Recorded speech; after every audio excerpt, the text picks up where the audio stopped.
Quand tu regardes One Piece, personne ne te paye pour ressentir. Personne ne te force à pleurer quand un personnage souffre. C'est ce qu'on appelle de l'empathie. Ton cerveau sait reconnaître l'injustice. Tu n'as pas besoin de lui expliquer que réduire un enfant à l'esclavage c'est mal. Ça me fume d'expliquer ça en fait. Ça devait être logique de base, mais bon, je pense que cette vidéo elle est importante. Tu n'as pas besoin qu'on t'explique que réduire un enfant en esclavage c'est mal. Tu le ressens avant même de comprendre. Et la question c'est pourquoi? Pourquoi les mêmes faits? Pourquoi les gens qu'on juge comme inférieurs, les gens qu'on domine, les morts qu'on empile dans des statistiques ne provoquent plus rien. Pire encore, provoquent de l'agacement. On va répondre à cette question aujourd'hui. Salut à tous, bienvenue sur ma chaîne. Si c'est votre première fois, n'hésitez pas à vous abonner. On décortique ensemble aujourd'hui de One Piece. Et je ferai souvent ce genre de vidéo, c'est ma première vidéo facecam, donc voilà. Soyez indulgents l'équipe. J'avais besoin de faire cette vidéo pour premièrement parler de l'empathie parce que c'est important. Sans empathie on pourra rien faire, on pourra pas se soulever, se rebeller comme on dit. Et, ouais, je trouve cette vidéo le jour où la présomption, je sais plus comment ça s'appelle, vous savez que la police là, le fait qu'ils puissent tuer des gens et qu'on doit leur prouver que finalement on n'avait rien fait de mal. Donc ouais, c'est compliqué. Donc voilà. Oui, donc je disais c'était important pour moi de sortir cette vidéo. Et je vais prendre l'exemple de One Piece parce que pour moi c'est un exemple parfait.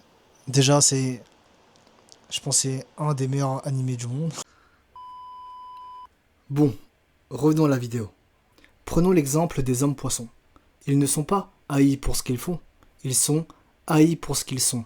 On a appris aux hommes poissons qu'ils étaient une race inférieure, des monstres, des créatures qu'on peut mépriser sans remords, et c'est exactement mot pour mot le mécanisme du racisme réel. Tu déshumanises d'abord, tu transformes un être en catégorie, en menace, et une fois que tu as fait ça, tu peux justifier n'importe quelle violence. Parce que dans ta tête, ce n'est plus vraiment quelqu'un.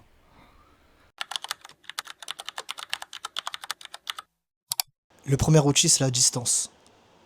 Dans une fiction, l'opprimé a un nom. L'opprimé a un visage, a un prénom, a une famille, a une histoire. Nami a un prénom, Arlong, Jinbei, tous ces personnages où on connaît leur histoire. Donc c'est beaucoup plus facile de ressentir de l'empathie. Tandis que dans la vie réelle, c'est différent. Euh, la stratégie des médias, c'est comment dire, c'est de déshumaniser. On utilise souvent des mots comme une vague de morts, une crise, euh, un flux de morts. Vous savez, c'est pour effacer les visages, effacer les histoires, effacer les personnes. Et on sait très bien que personne ne pleure devant des statistiques. Si on entend qu'il y a 100 morts dans un pays ou autre, personne ne pleurera parce qu'au final, c'est devenu un chiffre comme un autre pour nous. Genre 100 morts, c'est devenu banal. Tandis que si on te parle des 100 personnes, on a un nom, un visage, on pourra plus facilement ressentir de l'empathie. Et ça, pour moi, c'est pas anodin. Donc c'est la première technique, je dirais, c'est la distance. Deuxième technique, et ça, je connais très bien, c'est le langage qui déshumanise. Souviens-toi de One Piece, les hommes poissons, on les appelle les monstres. Eh bien, écoute le vocabulaire qu'on utilise dans la vraie vie. Quand on parle des migrants, quand on parle des minorités, quand on parle des banlieusards, on utilise souvent des mots pour, encore pour déshumaniser, on utilise des mots comme des hordes, des sauvages, des gens dont on peut pas accueillir toute la misère du monde. Eh ben, faut que tu saches une chose. Change le mot et tu changes ce que le cœur peut ressentir. Nomme quelqu'un monstre assez longtemps et le jour où on le maltraite, tu trouveras ça normal. Ils l'ont utilisé pour justifier l'esclavage. Ils l'ont utilisé encore pour justifier la colonisation. Fais attention. Troisième technique, c'est le confort. Pleurer devant One Piece ne te coûte rien. Tu fermes l'écran, tu vas dormir, tu es quelqu'un de bien. Mais reconnaître l'injustice réelle, celle qui se passe maintenant, à côté de toi, ça t'oblige à te demander de quel côté tu es. Et ça peut coûter cher. Ça peut te fâcher avec ta famille, ça peut te mettre mal à l'aise à un repas, ça peut te forcer à changer. Dans One Piece, les figures qu'on craint le plus ne sont pas les tyrans, ce sont les dissidents. Monte Kizzy Dragon, le chef de l'armée révolutionnaire, est l'homme le plus recherché du monde. Pas parce qu'il a tué le plus de gens, mais parce qu'il veut abolir le système. Nico Robin est traqué depuis qu'elle a 8 ans, avec une prime sur sa tête digne d'un criminel de grande guerre. Son crime, vouloir lire l'histoire. Vouloir connaître la vérité sur un siècle que le gouvernement mondial a effacé et a interdit. Et on veut la tuer, parce qu'elle pourrait savoir. On pourra faire un parallèle avec la vie réelle.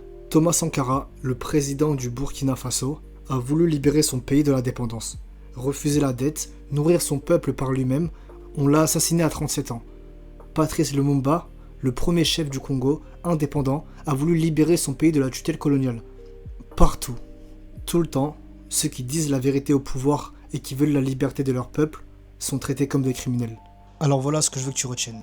Si tu es en train de te dire devant cette vidéo qu'il t'est déjà arrivé de rire d'une blague de trop, de détourner le regard, de hausser les épaules devant une injustice, sache une chose, c'est pas ton procès aujourd'hui.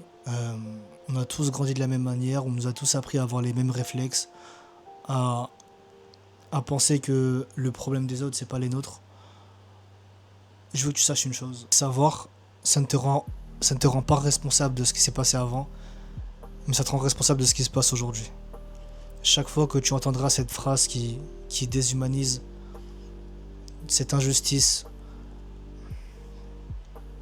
que ce soit à l'école, que ce soit au travail, tu auras maintenant un choix que tu n'avais pas avant. Te taire ou agir. Je te dis pas ça pour te mettre la pression. Être responsable, c'est pas un fardeau qu'on met sur les épaules des autres. C'est simplement être conscient de ce qu'on est entre nous, les êtres humains. Et je trouve que c'est important que chacun puisse prendre sa responsabilité parce que souvent les gens pensent que le fait de ne pas agir, c'est être neutre. Mais le silence et l'inaction, c'est la pire des choses. Et pour moi, le fait de se taire dans certaines situations, pour moi, c'est choisir son camp. Je suis désolé. Tu peux pas te permettre de ne rien dire et vouloir penser que tu es quelqu'un de juste parce que tu te prononces pas. Je suis désolé. S'il y a une injustice, pour moi, le silence n'est pas neutre. Voilà. Notre cerveau est câblé pour ressentir la douleur de l'autre. Cette empathie, ce n'est pas une faiblesse. C'est notre plus grande force.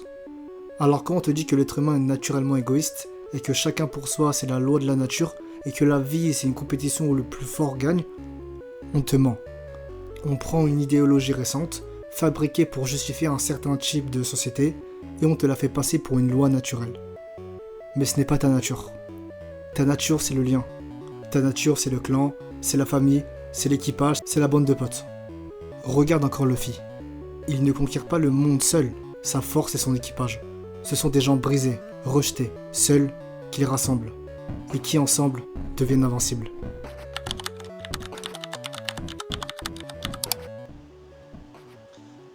Et maintenant, regarde bien qui profite de ce mensonge. Un peuple qui ne pense qu'à soi est un peuple qui se défendra jamais seul. C'est un peu facile à dominer. Et vous savez, cette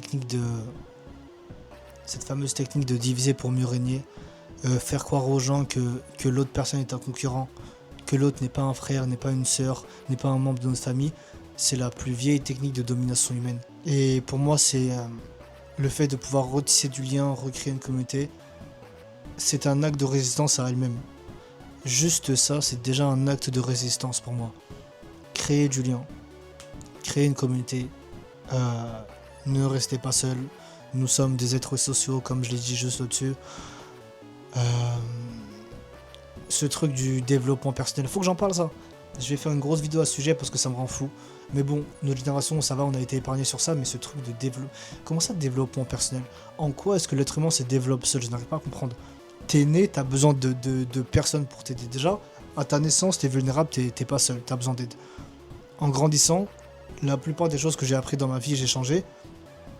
C'est en étant en contact d'autres personnes. Je suis avec quelqu'un, on me fait une reproche, je change. Comment est-ce que tu veux te reprocher toi-même quand t'es seul? C'est pas logique. Ce truc de vouloir rester dans sa cage, dans sa bulle, lire des livres de développement personnel et vouloir évoluer, ça marche pas comme ça. On est des êtres sociaux, on a besoin des autres pour changer. Comment est-ce que je peux changer si ce n'est pas les autres qui me font part de mon comportement? Si c'est pas d'autres personnes qui me disent ok, là t'as merdé. Là t'as merdé, là t'aurais pas dû faire ça, là t'es pas comme ça, tranquille je change. Mais tu peux pas tout faire tout seul, arrêtez. C'est de la grosse dope, c'est de la grosse manipulation. Et franchement, s'il y a d'autres personnes qui sont dans ça, bah je vais faire une grosse vidéo. Bon, grosse vidéo, je sais pas, j'ai pas envie de faire de promesses en l'air. J'aimerais faire une vidéo à ce sujet, honnêtement. C'est pas le sujet, c'est pas le but, je sais pas pourquoi je suis parti aussi loin. reprenons la vidéo. Et c'est là, exactement, que Luffy est pour moi un révolutionnaire. Parce qu'il est l'exact inverse de tout ça. Luffy ne libère pas les gens pour les gouverner. Il rend leur dignité aux esclaves, aux habitants écrasés, au peuple piétiné, et ensuite, il s'en va. Il ne bâtit pas d'empire sur leur reconnaissance, il ne réclame ni pouvoir, ni or, ni trône. Son principe tient en une phrase. Je suis libre, et je veux que tu le sois aussi. De ton côté, tu crois vraiment être libre dans un monde où juste à côté de toi, un autre est enchaîné? Peux-tu vraiment respirer en sachant qu'on écrase quelqu'un pour que tu sois confortable? Si ta tranquillité repose sur la souffrance d'un autre, alors tu n'es pas libre. Tu es juste du bon côté de la chaîne. Et une chaîne, même quand tu tiens le bon bout, reste une chaîne. Elle te lie autant que celui qu'elle attache. Nous ne serons jamais libres tant que tout le monde n'est pas libre. Ce n'est pas un slogan, c'est la vérité. Tant qu'il y aura un enchaîné quelque part, la chaîne existera. Et tant que la chaîne existe, elle peut se refermer sur n'importe qui. Sur toi, sur ceux que tu aimes. Ta liberté n'est en sécurité que le jour où plus personne n'est en cage. La libération des peuples, c'est notre libération à tous. Voilà pourquoi la libération des peuples, ce n'est pas de la charité. Ce n'est pas s'occuper du malheur des autres par bonté d'âme, c'est comprendre que nos libertés sont attachées les unes des autres. Que le sort de l'opprimé au bout du monde est lié au tien, même si tu ne le vois pas. Que quand un peuple se lève, c'est un peu tout le monde qui se redresse. Et que quand on écrase un peuple dans le silence, c'est un peu l'humanité entière qu'on rabaisse. Toi compris. Se battre pour la liberté des autres, ce n'est pas être généreux, c'est être lucide. C'est comprendre qu'on est tous sur le même bateau. Alors voilà, partage cette vidéo à la personne qui selon toi a besoin de l'entendre. Peut-être qu'elle attend juste qu'on lui rappelle qui elle est vraiment. Et dis-moi en commentaire ce que tu es prêt toi à ne plus jamais laisser passer. Je lis tous vos commentaires, je réponds à tout. On se retrouve à très vite. Ciao, bisous.